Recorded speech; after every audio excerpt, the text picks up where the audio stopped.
selama ini membayangi Timur Tengah tiba-tiba menemui titik balik. Setelah berpekan-pekan konfrontasi, Amerika Serikat dan Iran disebut mencapai kesepakatan awal untuk menghentikan konflik. Presiden Amerika Serikat Donald Trump menyebut langkah ini sebagai awal menuju perdamaian yang lebih besar. We got along very well with Iran. It's a different set of leaders. As you know, the first set is gone, the second set is gone. And we found the third set to be very smart, strong, very smart, but we ended up making a deal. I felt badly that we had to go back on the attack for 2 nights, and I thought a third, but we made it before that happened. But I think a lot of great things are going to happen in the Middle East right now, and very importantly, the oil is plummeting down. Namun di balik pernyataan diplomatis tersebut, ada satu hal penting yang perlu digarisbawahi. Kesepakatan ini belum menjadi perjanjian damai final. Dokumen yang dibicarakan masih berbentuk kerangka awal atau Memorandum of Understanding yang masih memerlukan proses implementasi dan verifikasi.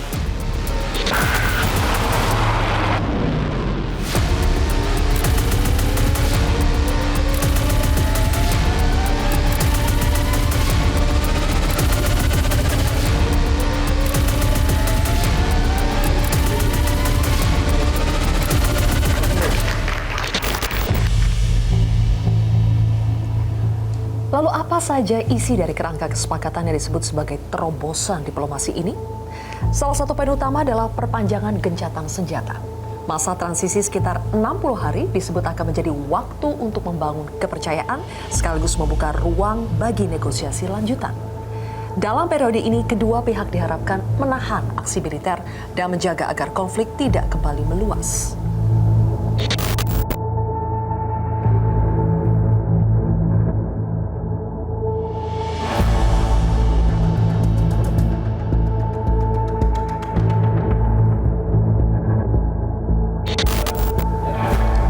Selain gencatan senjata, salah satu poin paling besar dalam kesepakatan Amerika Serikat Iran adalah rencana penghentian operasi militer di seluruh front konflik.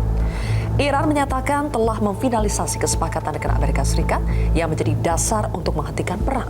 Penghentian ini tidak hanya berlaku untuk Iran dan Amerika Serikat saja, tetapi juga menyentuh front konflik lain termasuk di Lebanon. Langkah ini disebut sebagai upaya untuk menghentikan eskalasi setelah konfrontasi antara Israel dan Iran meningkat dalam beberapa pekan terakhir.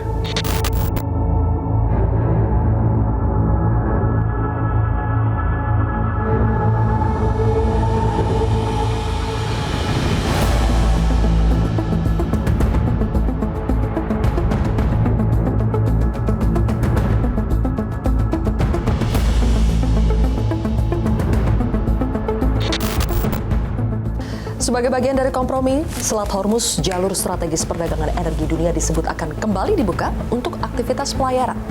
Selama konflik meningkat, selat ini menjadi salah satu titik paling rawan karena menjadi lintasan utama distribusi minyak global. Trump menyebut Iran tidak akan memberlakukan biaya bagi kapal yang melintas sebagai bagian dari langkah normalisasi hubungan.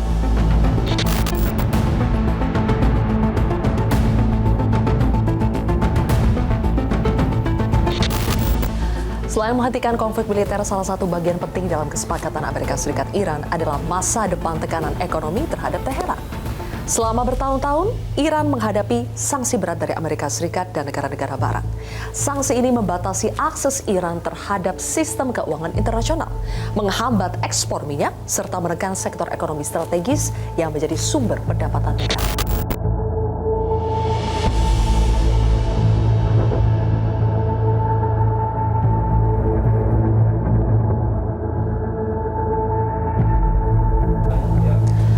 Selain soal gencatan senjata dan tekanan ekonomi, ada satu isu paling sensitif yang menjadi akar konflik Amerika Serikat-Iran, yaitu program nuklir Iran.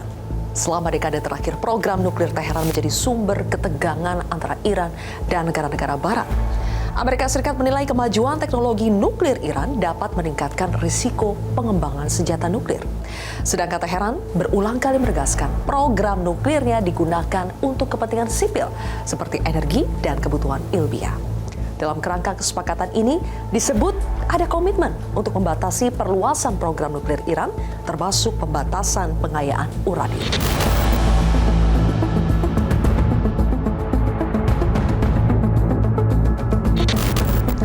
Di sisi lain, Iran juga menuntut pengakuan atas haknya mengembangkan teknologi nuklir untuk tujuan damai. Dan disinilah titik ujian terbesar kesepakatan ini. Apakah kompromi antara Amerika Serikat dan Iran benar-benar bisa bertahan dalam jangka panjang? The one thing that's happening that's of note, frankly, the only thing that really matters to me is Iran will never have a nuclear weapon. And it says it loud and clear. They're not going to develop it. They're not going to buy it. They're not going to do anything with it. And if they do, they suffer unbelievable consequences. Di tengah kabar diplomasi Amerika Serikat, Iran tidak semua pihak menyambut dengan optimis. Israel menilai kesepakatan ini belum sepenuhnya menjawab ancaman yang mereka khawatirkan, terutama terkait program rudal Iran dan jaringan kelompok sekutu Teheran di kawasan. Bagi Israel, menghentikan perang saja tidak cukup. Yang dibutuhkan adalah jaminan jangka panjang bahwa Iran tidak akan kembali memperkuat kapasitas militernya.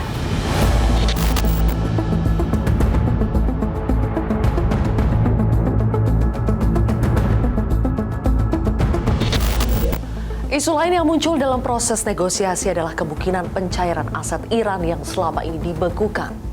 Aset ini berkaitan dengan dana milik pemerintah Iran yang tertahan di luar negeri akibat sanksi internasional.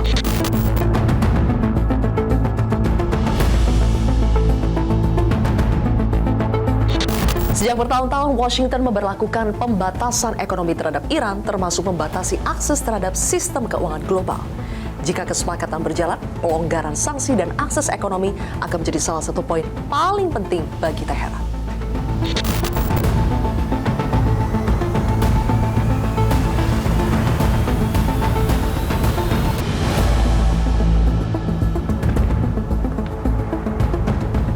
Setelah kerangka kesepakatan dicapai, kapan perjanjian ini akan resmi ditandatangani?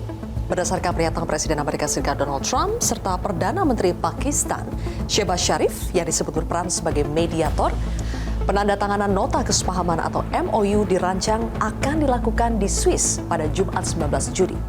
Langkah ini akan menjadi momen penting karena akan menentukan apakah kesepakatan awal ini hanya menjadi pernyataan politik belaka atau berkembang menjadi dasar perjanjian damai yang lebih permanen.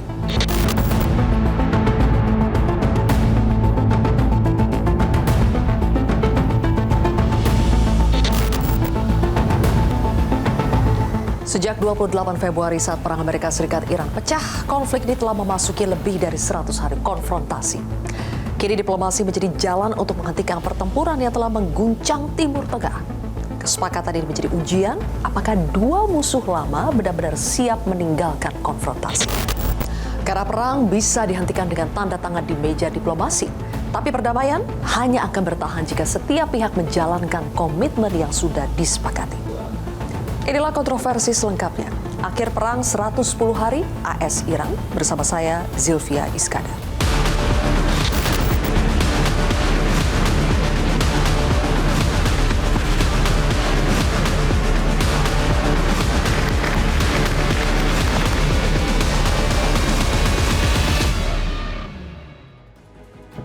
Akhir perang 110 hari AS Iran bersama saya Zilvia Iskandar dan 3 narasumber di studio Metro TV. Di sebelah kiri saya adalah mantan Dubes RI untuk Iran, Bapak Dian Wirangjurit. Kemudian juga di sebelah kanan saya ada pakar Timur Tengah Faisal Assegaf dan juga pakar politik Timur Tengah Hasibullah Satrawi. Apa kabar Bapak-Bapak semuanya? Terima kasih sudah hadir di kontroversi. Saya akan mulai dulu Pak Dian, Mas Hasibullah dan juga Mas Faisal dengan memutarkan pernyataan dari Donald Trump dan kita akan komentari bersama apakah sebetulnya Amerika Serikat dalam konteks perdamaian antara Amerika Serikat dengan Iran dipaksa untuk menyerah kepada Iran. If we keep bombing, those ships won't be going. And you're talking about $500, $600, $700 million a day. It's a lot of money, That's why the world is okay. It's liquid, it's fine. Also, we run out of reserves in about 4 weeks. You know, there are reserves all over the world, and we would really run out. And there'll be a time when you wouldn't be able to get it. And you want to see bedlam? So for all those... Kami akan kehabisan minyak, kemudian dalam 1 hari untuk biaya mengebom itu bisa sampai 500 hingga 700 juta dolar Amerika. Trump lagi sadar nih, Pak Dian. Kelihatannya obatnya lagi bekerja. Karena selama ini berapa diagnosa, berapa dosis obat nggak mempan. Nah sekarang mempan. Tapi begini loh, yang namanya Trump, sadar atau tidak sadar, semua ucapannya itu sudah ada frameworknya di otaknya. Iran, kenyataannya seperti apa, Iran dibilang hancur. Kenyataannya kapalnya dia apa, kapal Iran berapa puluh kena. Udahlah, itu dunia memahami, pemirsa. Nah kalau sekarang dia mau menandatangani, tolong diingat begini. Yang beredar sebelum penandatanganan, ada sejumlah versi. Yang kalau kita bilang semua mengklaim A1, ya kan? Bahkan media mainstream internasional kan begitu. BBC, CNN, Al Jazeera, segala macam. Buat saya kalau pada yang akhirnya ditandatangani kedua pihak yang sekarang 14 poin? 14 poin ini, kalau mau jujur dari dua versi terakhir itu kan bisa dilihat mana yang versi Iran, mana yang versi kemauannya Amerika. Dari kata deal dan agreement. Amerika kan pakai kata deal. Iran pakai kata agreement.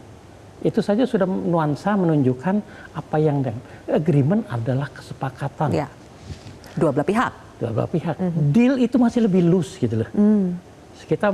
Kita jalan mau ke sana tapi itu deal kita kan masing-masing tetap bebas. Nah, kalau kesepakatan kita sepakat. Oke.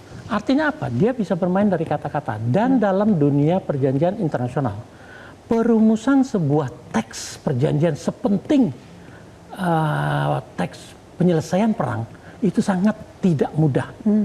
Loh, kalau teks perjanjian perang saja tidak mudah, mudah kalau salah satu hancur seperti Jepang Amerika di Perang Dunia. Tapi ini tidak ada perang. Perjanjian JCPOA itu 10 tahun prosesnya, 2 tahun terakhir intensifnya. Dan Berarti itu ini cukup instan ya Pak? cukup instan, itu diragukan. Makanya kalau orang tanya kepada saya, bagaimana? Yang bilang optimis banyak, silakan. Kalau Pak saya, Dian? posisi saya nggak janji. Kenapa Pak? Siapa yang mau percaya Trump? Sudah tanda tangan loh Pak, kedua belah pihak. Yang ditandatangani adalah MOU, Ya. bukan deal-nya sendiri. Deal-nya sendiri 60 hari, 60 hari ke depan. Dan dalam rangka 60 hari sebentar ke depan itu masih banyak yang sifatnya harus didetilkan. Kalau tidak salah pasal 1, 4, 5, 11 Oke. itu masih harus didetilkan di dalam perjanjian. Masalah nuklir yang utama, itu kan yang esensinya. Apakah Iran boleh meneruskan program nuklirnya? Harusnya boleh. Tidak boleh membuat senjata tapinya. Nah, merumuskan itu ke dalam perjanjian detil nanti, itu akan ribet lagi. Karena batasan threshold itu, apa masih tetap 20%? Karena 20% itu 19, sekian persen itu untuk pertanian. Ya. Masih untuk keperluan sipil ya? Untuk sipil. Kalau reaktor cuma 3,67%. Untuk senjata? Untuk senjata minimal sudah di atas 60%. Di atas 60. Kalau confirm 90% senjata itu. Ya. Nah, Iran katanya dengan yang sekarang dia miliki udah 10 senjata katanya. Oke, baik. Apakah iya akan dibilang? Jadi Belum sangat tentu. kompleks ya Pak. Dalam Jangan 60 hari lagi. 60 hari nggak mungkin kalau di sana. Nah, yang bikin saya nggak percaya, yang tahunan diproses oleh Presiden Amerika, kan negaranya Trump sama Obama sama ya? Sama. Persis ya, nggak ada beda ya. Tapi katanya yang dulu terrible Pak, yang dibuat oleh Obama, kata Trump itu perjanjian yang terrible. Perjanjian yang terrible. Saya mungkin agak beda sudut pandang saya. Yang terrible Trump. Baik, oke. Kalau Mas Faisal melihatnya, apakah MOU ini nota kesepahaman ya? Boleh tanpa mic, itu cadangan saja Mas Faisal. Jadi kalau misalnya baru MOU, apakah bisa dibilang bahwa ini bukan kesepakatan yang solid, ini masih rapuh? Ya, saya sependapat dengan Pak Dian, memang benar Trump itu sulit dipercaya. Karena kan selama perang ini, udah masuk bulan keempat, itu kan selalu berubah-ubah ngomongnya. Dia bilang kita berhasil menghancurkan 59 kapal angkatan laut Iran, tapi sampai bulan keempat pun Trump tidak berani menerjunkan kapal perangnya untuk membebaskan Selat Hormuz secara paksa. Bahkan minta bantuan ke sekutunya tapi tidak ditanggapi. Terus yang kedua, kalau saya melihat MOU ini kan ada nota kesepahaman, ini kan ada beberapa poin. Poin yang paling penting itu adalah penghentian, yang paling pertama penghentian perang di semua front, termasuk Lebanon. Nah, ini sampai sekarang Trump tidak bisa memaksa Netanyahu untuk ikut dalam poin itu tunduk atau patuh kepada itu, dan Netanyahu maupun Menteri Pertahanan Israel kan sudah bilang mereka tidak merasa tidak terikat dengan semua nota kesepahaman yang Karena yang tanda tangan juga Trump bukan Netanyahu ya. Benar, memang seperti itu. Jadi memang kalau saya melihatnya begini, kenapa akhirnya Trump mau menandatangani ini, dan memang sebenarnya belum versi asli ya. Jadi yang sudah beredar versi Al Jazeera, terus Bloomberg ataupun di media Iran ada seperti Press TV, itu sudah dibantah oleh kantor berita Tasnim. Jadi dibilang tidak akurat, banyak kesalahpahaman, jadi tidak sesuai. Jadi artinya ini versi Amerika dan versi Iran kelihatannya belum keluar karena memang kalimat-kalimatnya dan dari redaksinya itu seperti dibilang Pak Dian tadi itu tidak menggambarkan Iran, tuntutan Iran, karena Iran kan sudah dari awal IRIB sebenarnya sudah melakukan sudah merilis versi Iran. Ada 14 juga sama. Salah satunya yang terakhir itu yang paling penting. Kalau misalkan blokade tidak diakhiri, sanksi penjualan minyak tidak dicabut, dan aset setengah dari 24 miliar dolar tidak segera dirilis atau diserahkan kepada Iran, ditransfer, itu Iran menolak berunding.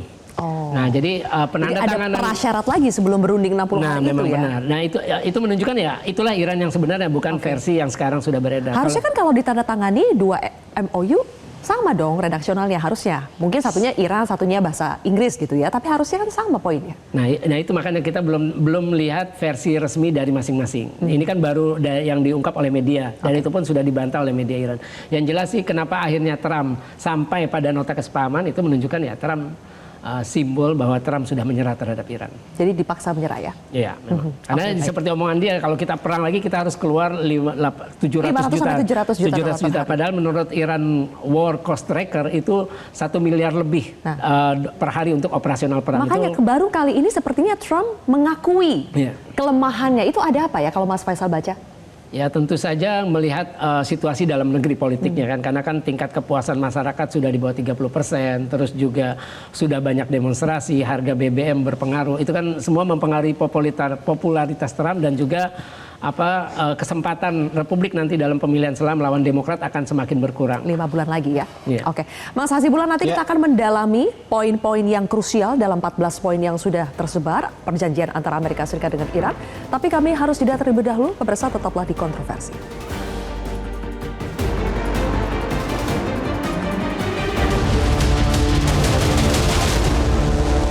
Jelajahi cara baru mendapatkan informasi. Download Metro TV Extend sekarang.